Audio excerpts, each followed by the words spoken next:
Hi everyone, it's John Mitchell, and today we're looking at key management roles. And there's 4 key management roles that we need to go through, and we're going to break them up into 4 or 5 different videos and go through them one by one. So firstly, all managers have a unique way of managing their employees. That's pretty straightforward. Everyone does it in a different way. But what happens is they all perform on some level these different management roles. And the key management roles that they undertake are planning, organising, leading and controlling. So it's really common in this course to use the acronym POLC. It will become second nature to you once you go through it, and we're going to go through, first of all, planning. So planning is the process of setting objectives and finding ways to achieve those objectives. So understanding that is really important. It's about setting the objective and then figuring out ways how we're going to achieve that objective. That's what planning is, and it will be the basis of everything we learn in planning.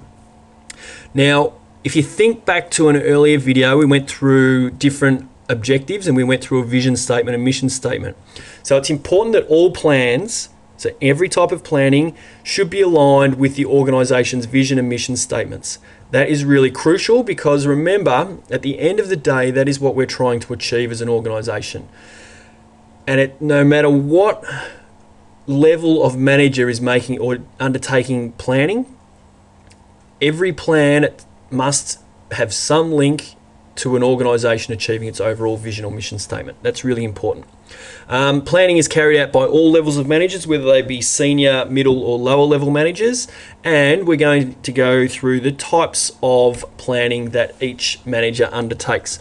So we have the levels of planning. Now before we get started, it is important to note that we're going to go through strategic, tactical and operational planning. You may have those terms, so the types of planning, they may be different for you because varying textbooks call them different things. However, the actual type of planning, so what it actually means, is exactly the same. So even though it might be, so for example, you might have strategic, operational and frontline, that is completely fine. There's nothing wrong with that at all. We're just going to go through strategic, tactical and operational. It's just what they're called. Makes no difference whatsoever.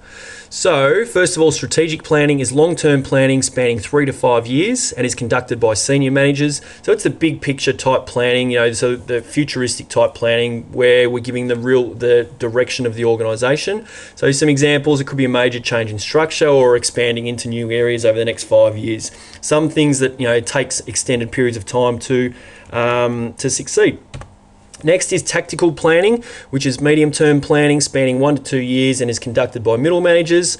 Often I always say that think of department type objectives. So whether it be, think back to our management structures, whether it be a functional structure, a divisional structure or whatever it is, so where the organisation is grouped into departments, those type of overall objectives are often tactical type plans. So it could be a marketing, sales and marketing plan to increase sales by 10% over the next 18 months. And then, or it could be a human resource plan where we need to train all employees in the new systems that we've implemented over the next 12 months to ensure that everyone's up to date. So I always say, always think about, often you're asked a question about, all right, how would this manager use planning, the role of planning? Think about who that manager is. Are they a senior manager? Are they a middle manager, or are they a lower level manager? That's really important.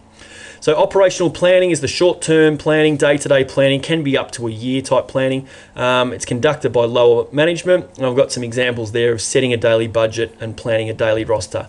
So if you're asked to express the levels of planning, some question on that, it's important that you say what it is, so strategic, tactical or operational, or whatever terms you're learning. Then say sort of what it is, whether it be long term. It's important. Normally they want a time frame, so for example 3 to 5 years, and they're not setting concrete. That you can have some slight variations in that. That's fine. And then often, so who's undertaking it? Senior managers, middle managers, or lower level managers, etc. And then often they like an example. So they're the 4 things that I always say to include in an answer like that.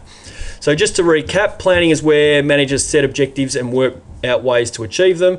And so going back to our graphic from an earlier video where we've got the levels of management on the left-hand side, well, there's the lining up the types of planning that they undertake on the right-hand side. So for activities, questions and more on this topic, then come on over to teachingbubble.com.